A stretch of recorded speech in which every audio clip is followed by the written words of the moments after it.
Hey, what's going on, guys? This video I want to show you guys how I built my sump refugium.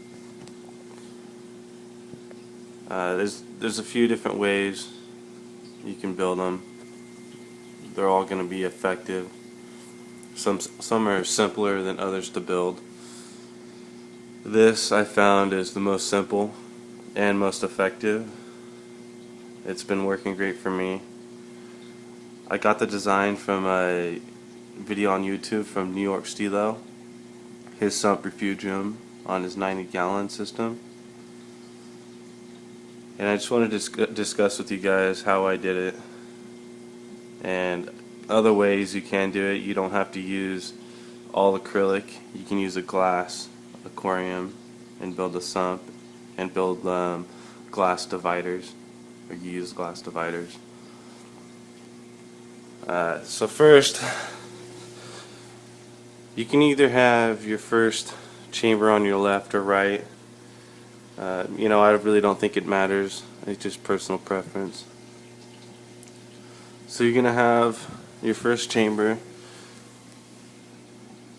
You're going to want to have your protein skimmer before you do it. You want to make sure your footprint is big enough in your first chamber to allow for, if you're going to run a soccer knot, and if you do, how you're going to mount it. I built my mount, which I'll show you guys how to weld acrylic together in a minute.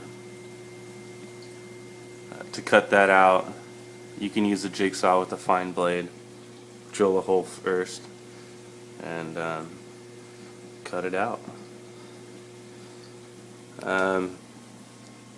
So you can set everything inside of your sump, and then you want to figure out how much room you need.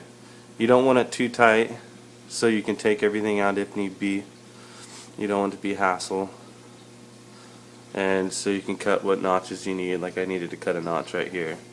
Did that all before I figured where I wanted the protein skimmer to sit and how much room I wanted. Now this can actually slide way over here. Like I have got plenty of room, but I just figured it would be nice for it to sit right where I had it. It's kind of tough to move with one hand. Fits perfectly right there. Enough room to get the sock out.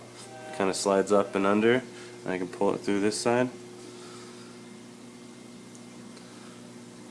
And you want this in here too, so you want the protein skimmer in too, so you can figure your height, your water height. I made my height 10 inches from the bottom of the tank, and I kept that height from the grooves that I cut in. Kind of hard to see. Let me see if I can get in here better.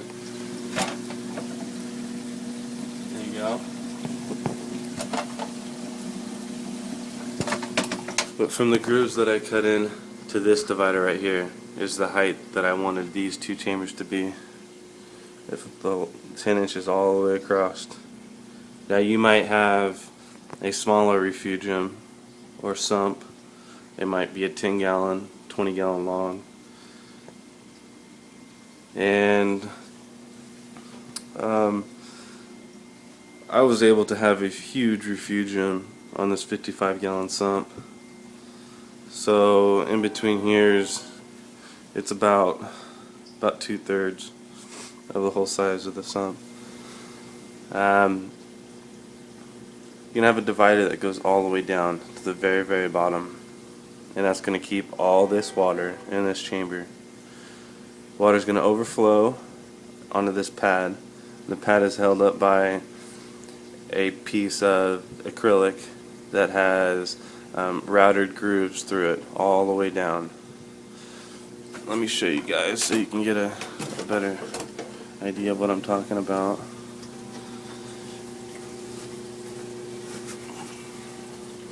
There you guys go, you can see right there. Just grooves all the way going down.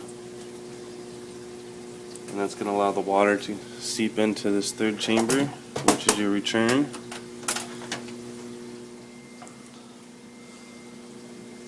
and you're gonna have another divider.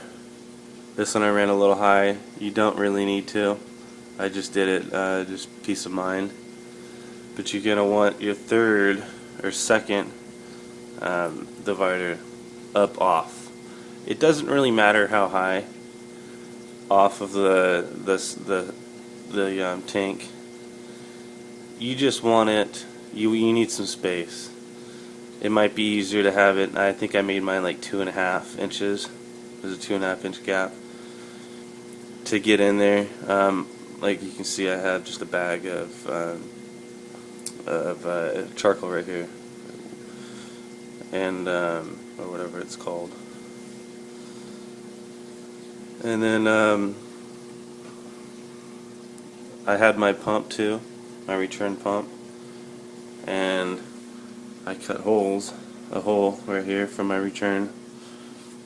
It fits nice in there snug, and I just put a piece of rubber to stop the vibration.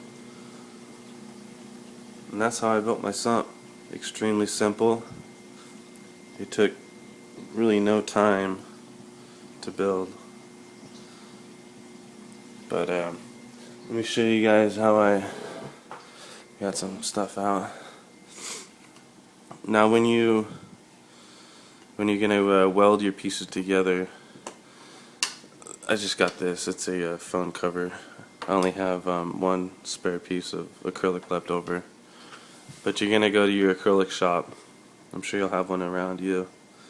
And you want a syringe tube like this. And you put the acrylic cement in it. And you're gonna fill it only about yay high. And that's because before you tip it over, you're going to pinch it like this. And you flip it over and you release. And that'll create a siphon for the air to come through so it doesn't spill out. So then you'll be able to squeeze it a little bit as you go along the edge. And the cement will come out. You just one swipe. And typically you're going to tape it down so it stays on its own.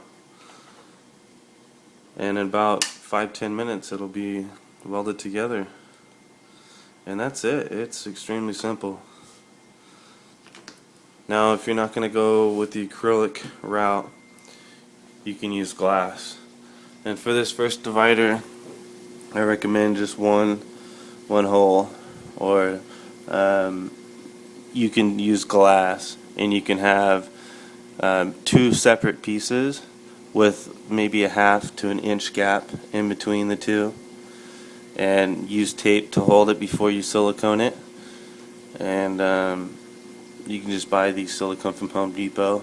It's the 2nd grade silicone, and silicone it up and wait a good 24 to 48 hours before you water test it, and test each chamber by themselves, make sure they're not leaking, and then put your sump in and all the plumbing, which is a whole nother video in itself, because there's a lot to cover with that. And if you guys have any questions, feel free to ask me. This is my first time building a sump, but it's worked great. I have no issues whatsoever. My levels stay good, and everything is filtering perfectly. Well, this video is getting long. I can only upload videos that are so long on my phone.